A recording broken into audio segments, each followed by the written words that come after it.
साधारणतः 7 जून रोजी महाराष्ट्रात मान्सूनच्या पावसाची एंट्री होती आणि त्यानंतर पुढचे 7-8 दिवसात म्हणजे 15 जून पर्यंत संपूर्ण महाराष्ट्रात पाऊस पडतो.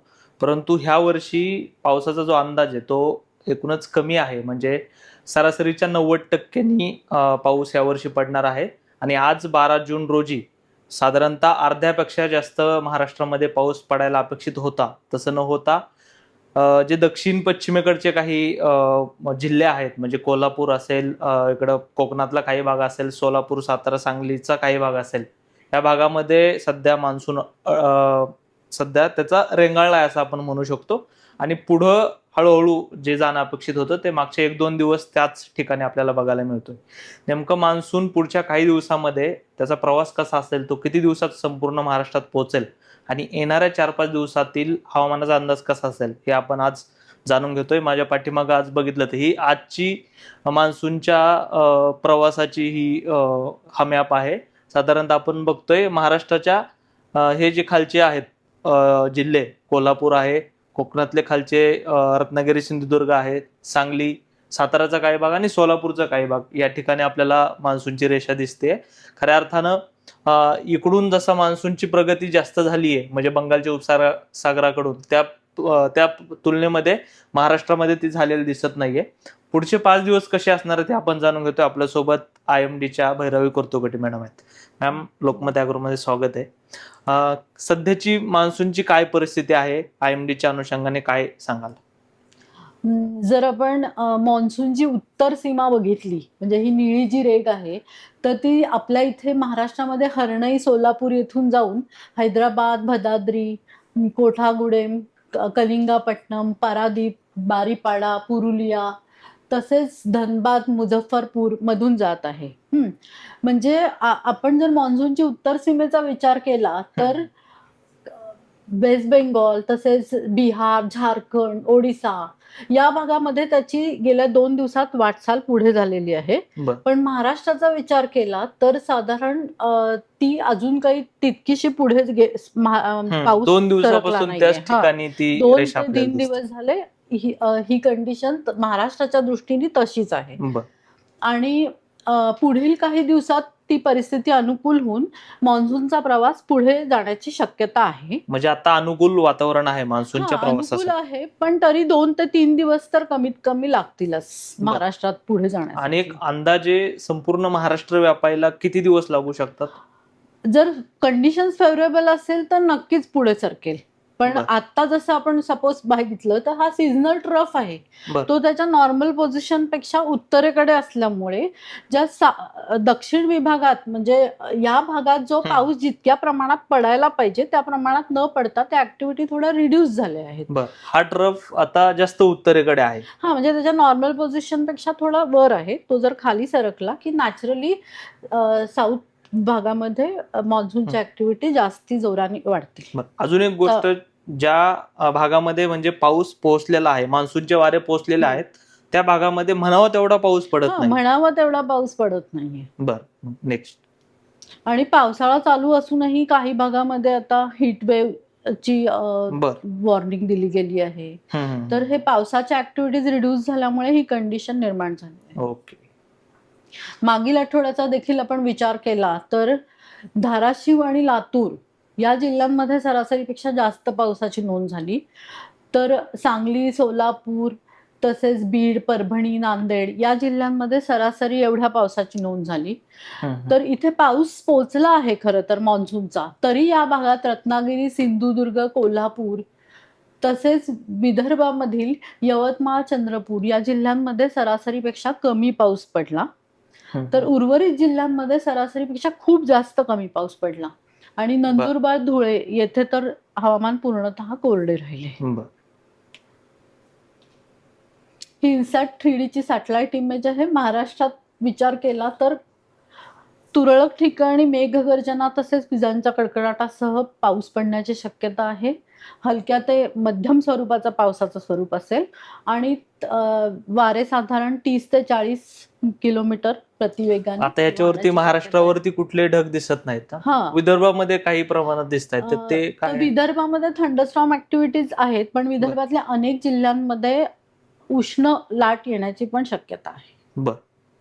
तर ते कधी येऊ शकते उष्ण लाट मी तुम्हाला सांगते की पहिला दुसरा दिवस या दिवशी जास्ती आहेत. ओके. आपण पुढच्या 5 दिवसांचा हवामानाचा अंदाज बघितला, पर्जन्यमान स्थिती बघितली तर सगळीकडे तुरळक ठिकाणी पाऊस पडण्याची शक्यता आहे. पण ही जी पाऊस पडण्याची शक्यता ही मेघगर्जना तसेच विजांचा कडकडाट यामुळे पडण्याची शक्यता आहे. म्हणजे पावसाळ्याचा पाऊस पूर्ण महाराष्ट्रात पोहोचलेला नाही. बर बर. म्हणजे आपल्याला वाटेल की तुरळक ठिकाणी पाऊस अगदी आहे छोटे छोटे फटकारे आपण जे म्हणतो सोप्या भाषेमध्ये, थोडासा पडला अर्धा तास, हलक्या ते मध्यम स्वरूपाचा पाऊस पडेल. पण मोस्टली हा थंडरस्टॉर्म ऍक्टिव्हिटीजमुळे पाऊस पडणार. वारे, विजा, वारे आणि विजांचा कडकडाट. ओके. आता वॉर्निंग बघितली ना तर विदर्भामधील अनेक जिल्ह्यांमध्ये ऑरेंज अलर्ट दिलाय पहिल्या दिवशी. दुसऱ्या दिवशी पण म्हणजे आज 12 तारखेला इथे उष्णतेची लाट येण्याची शक्यता आहे. तसेच दुसऱ्या दिवशी देखील विदर्भातील अनेक जिल्ह्यांमध्ये उष्णतेची लाट आहे. ओके. हे पावसाचे येलो अलर्ट आहेत की उष्णते? नाही, हे उष्णतेच आहेत. हे जे सिम्बॉल आहे ना आपण जर बघितलं तर ऑरेंज अलर्ट दिला आहे. पाऊस नाही, उष्णता वाढणार आहे. उष्णतेची लाट आहे. काही भागात त्याही भागात तुरळक ठिकाणी मेघगर्जना आणि विजांचा कडकडाटासकट पाऊस येईल. आता या जिल्ह्यामध्ये आय थिंक अकोला, आपण जसं अमरावती पण दिसतंय. अमरावती, यवतमाळ, वर्धा, नागपूर तसेच वाशिम या जिल्ह्यांमध्ये पहिल्या दिवशी ऑरेंज अलर्ट आहे. दुसऱ्या दिवशी पण साधारण तिथेच ऑरेंज अलर्ट दिला आहे. आणि आपण शेवटच्या दिवशी 5वा दिवस म्हणजे 16 तारखेला अकोला येथे ऑरेंज अलर्ट दिला आहे. ओके. साधारणतः किती आता या 3 दिवसामध्ये किती तापमान असेल ऑरेंज अलर्ट म्हणजे? ऑरेंज अलर्ट म्हणजे एकतर त्याच्यावर ऍक्शन घ्यावी लागेल. जसं आपली पिकं आहेत, जर फळबागा किंवा भाजीपाला किंवा इतर जी आपली रोपं लावलेली आहेत त्यांना पाणी देण्याची गरज पडेल. ओके. म्हणजे अचानक असं जास्त कडक ऊन पडेल असं. ओके. आणि हीट म्हणजे उष्णतेची लाट म्हणजे जे आपलं सरासरी तापमान असतं त्यापेक्षा 5 डिग्रींनी जर तापमान वाढलं तर आपण म्हणतो की उष्णतेची लाट. तसंच आपण पाहिलं ना तर मध्य महाराष्ट्राचा म्हणजे उत्तर मध्य महाराष्ट्र आणि तसंच उत्तर कोकण इथे पहिल्या आणि दुसऱ्या दिवशी उष्णतेची लाट येण्याची शक्यता आहे. तसेच महाराष्ट्रातील अनेक जिल्ह्यांमध्ये आपण पाहिलं तर मेघगर्जना तसेच विजांचा कडकडाटासह हलका ते मध्यम स्वरूपाचा पाऊस पडण्याची शक्यता आहे. तसेच वारे पण ताशी 30 ते 40 किलोमीटर प्रति घंटा वाहण्याची शक्यता आहे. आता बेसिकली ज्यावेळेला मान्सूनची एंट्री महाराष्ट्रात होते त्यानंतर उष्णतेची लाटेचे इशारे असं दरवर्षी होतो का ह्या वर्षी जरा रेअर केस आहे? काय नाही, असं ते कधी होऊ शकतं ना, असं आपण नाही सांगू शकत.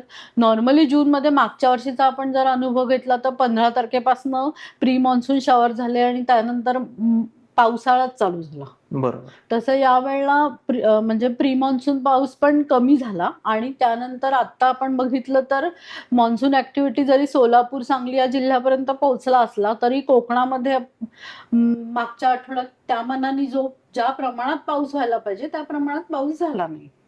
सो हे दरवर्षीच्या वेदरवर अवलंबून सिस्टीम काय डेव्हलप होतात त्या हिशोबाने हे बदल जाणवतात. जर आपण पुढचा आठवडा म्हणजे 12 ते 18 जून या कालावधीत आपण पाहिलं तर रेनफॉल ऍक्टिव्हिटीज मध्ये आपण पाहिलं तर तळ कोकण म्हणजे सिंधुदुर्ग इथे 10 ते तसेच गडचिरोलीचा थोडा भाग इथे 10 ते 20 मिलीमीटर प्रतिदिन पाऊस पडण्याची शक्यता आहे. त्यानंतर दक्षिण कोकण तसेच महाराष्ट्राचा दक्षिण भाग या भागामध्ये 5 ते 10 मिलीमीटर प्रतिदिन पाऊस पडण्याची शक्यता आहे. तर राज्यातील उर्वरित भागात 1 ते 5 मिलीमीटर प्रतिदिन पाऊस पडण्याची म्हणजे या काळात पाऊस कमीच पडण्याची शक्यता आहे. आणि हा तुलनात्मक नकाशा आहे. जर आपण सरासरीशी तुलना केली तर कोकण किनारपट्टीत आपण पाहिलं तर सरासरीपेक्षा खूप कमी पाऊस आहे. त्याच्यानंतर त्यानंतर उर्वरित कोकण तसेच मध्य महाराष्ट्राची किनारपट्टी म्हणजे घाट विभाग, किनारपट्टी नाही सॉरी घाट विभाग येथे 10 ते 20 मिलीमीटर पाऊस कमी पडण्याची शक्यता आहे. बरं. तर मराठवाड्यातील काही भाग तसेच गडचिरोली जिल्ह्यामध्ये आपण पाहिलं तर सरासरीपेक्षा थोडा जास्त पाऊस पडण्याची शक्यता आहे, तर उर्वरित भागात सरासरीपेक्षा कमीच पाऊस पडण्याची शक्यता आहे. त्या पुढील आठवड्यात मात्र रेनफॉल ऍक्टिव्हिटीज वाढण्याची शक्यता आहे. म्हणजे या आठवड्याच्या तुलनेने आपण जर पाहिलं तर दक्षिण कोकण किनारपट्टी इथे 40 ते 70 मिलीमीटर पाऊस पडण्याची शक्यता आहे. तर उर्वरित कोकण तसेच मध्य महाराष्ट्रातील घाट विभागामध्ये 20 ते 40 मिलीमीटर प्रतिदिन पाऊस पडण्याची शक्यता आहे. त्यानंतर मध्य महाराष्ट्रातील अनेक जिल्हे तसेच विदर्भातील म्हणजे पूर्व विदर्भातील जिल्हे इथे 10 ते 20 मिलीमीटर प्रतिदिन पाऊस पडण्याची शक्यता आहे.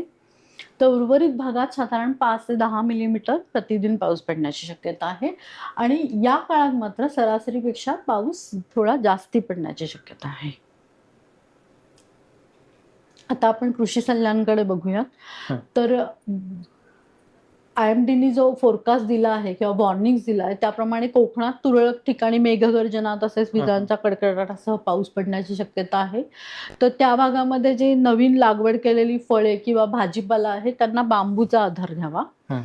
त्यानंतर जी काही आपण फळं किंवा भाजीपाला काढून ठेवणार आहोत ते सुरक्षित ठिकाणी त्याची ठेवण्याची म्हणजे काळजी वादळी आणि विजांचा कडकडाट त्या अनुषंगाने शेतकऱ्यांनी काळजी घ्यायची. म्हणून मला वाटतंय मध्य महाराष्ट्र, मराठवाडा आणि विदर्भामध्ये सुद्धा तसंच आहे.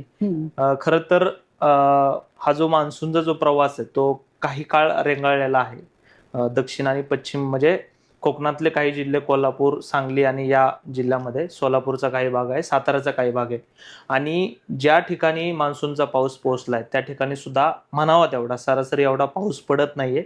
आणि पुढच्या काही दिवसामध्ये जी अपेक्षा आहे सरासरीच्या तुलनेने मान्सूनचा जरी प्रवास मागे असला तरी सुद्धा शेतकऱ्यांनी आपल्या भागामध्ये पाऊस पडल्यानंतर लगेच पेरण्यांची किंवा लागवडीची घाई करू नये. पूर्ण जून महिन्यामध्ये सरासरीपेक्षा कमीच पाऊस पडण्याचा अंदाज हवामान विभागाने दिलेला आहे. त्यानंतरही पुढं जून, जुलै, ऑगस्ट पाऊस वाढेल. परंतु ऑगस्ट, सप्टेंबरला पुन्हा एल निनोचा प्रभाव आणि त्याला आयोडीचा पुन्हा सकारात्मक प्रभाव पडेल. परंतु या पूर्ण वर्षभरामध्येच पावसाची जी सरासरी आहे ती कमी असेल. पाऊस पडण्याचं म्हणजे 2 पावसामध्ये खंड पडू शकतो, पुन्हा एकदाच खूप जास्त पाऊस पडू शकतो, अशी सुद्धा घटना घडू शकतात. त्यामुळे शेतकऱ्यांनी IMDचा पुढच्या 2-4 दिवसातील अंदाज, पडलेला पाऊस आणि शेतातल्या मातीमध्ये असलेली ओल या सगळ्या गोष्टी बघूनच पेरण्या आणि लागवडी कराव्यात. दत्ता लवंडे, लोकमत ॲग्रो, पुणे.